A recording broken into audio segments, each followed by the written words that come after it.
तुलसी विवाह हिंदू महीने कार्तिक में मनाए जाने वाले कई त्योहारों में से तुलसी विवाह का विशेष उल्लेख मिलता है। ये त्योहार भगवान विष्णु के साथ पवित्र तुलसी पौधे का विवाह समारोह के बारे में है। यह अनूठा त्योहार दिवाली के बाद प्रबोधिनी एकादशी से कार्तिक पूर्णिमा के बीच किसी भी समय मनाया जाता है। हालांकि कुछ संप्रदाय इसे द्वादशी तिथि पर भी मनाते हैं। तुलसी विवाह का महत्व। तुलसी विवाह तुलसी शालिग्राम यानी भगवान विष्णु के श्री कृष्ण अवतार के विवाह का जश्न है। इसलिए इस दिन भक्त विवाह संस्कार करते हैं। दोनों देवताओं को दूल्हा और दुल्हन के रूप में तैयार करते हैं। तुलसी के पौधे के साथ आंवला का पेड़ भी भगवान विष्णु के रूप में लगाया जाता है। इसके महत्व को समझाने के लिए भक्त तुलसी विवाह की कथा का पठन भी करते हैं। तुलसी विवाह की कथा।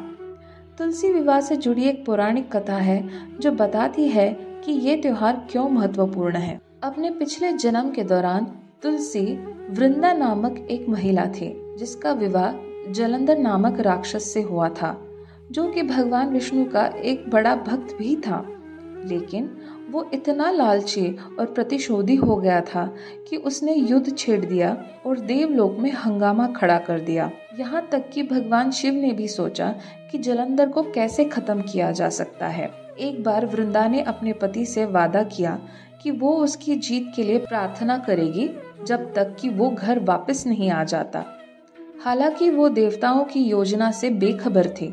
क्रोधित होकर भगवान विष्णु जलंधर के वेश में वृंदा के निवास पर गए। उन्हें देखने के तुरंत बाद वृंदा ने उनका आशीर्वाद लेने के लिए उनके पैर छुए, पर परिणाम स्वरूप उनका संकल्प टूट गया। जलंधर ने युद्ध के मैदान में अपनी सारी शक्तियां खो दी और भगवान शिव ने उसके अत्याचार को समाप्त करने के लिए उसका सिर काट दिया। हालांकि जब वृंदा को सच्चाई के बारे में पता चला तो उसके गुस्से का कोई ठिकाना नहीं रहा।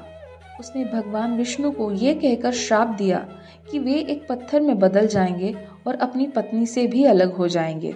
इसलिए भगवान विष्णु अपने शालिग्राम अवतार में एक पत्थर के रूप में प्रकट हुए और राम अवतार में अपनी पत्नी सीता से अलग हो गए। भगवान को श्राप देने के बाद वृंदा समुद्र में डूब गई, लेकिन भगवान विष्णु के आशीर्वाद के कारण उसकी आत्मा एक तुलसी के पौधे में स्थापित हो गई। इसके अलावा उसे अगले जन्म में भगवान विष्णु की पत्नी बनने का भी वरदान मिला था। तुलसी विवाह चातुर्मास को समाप्त करने के बाद विवाह के मौसम की शुरुआत का प्रतीक है। hindupujarituals.com होम या हवन सभी वैदिक परंपराओं का पालन करके hindupujarituals.com के विद्वान और वैदिक विद्वानों या पंडितों द्वारा आयोजित किए जाते हैं। अधिक जानकारी के लिए hindupujarituals.com इस वेबसाइट पर लॉगिन करें। अगर आप हमारा वीडियो देख रहे हैं तो इसे लाइक, शेयर और कमेंट जरूर करिए और हाँ, चैनल को सब्सक्राइब करना ना भूलें। धर्मो रक्षति रक्षितः।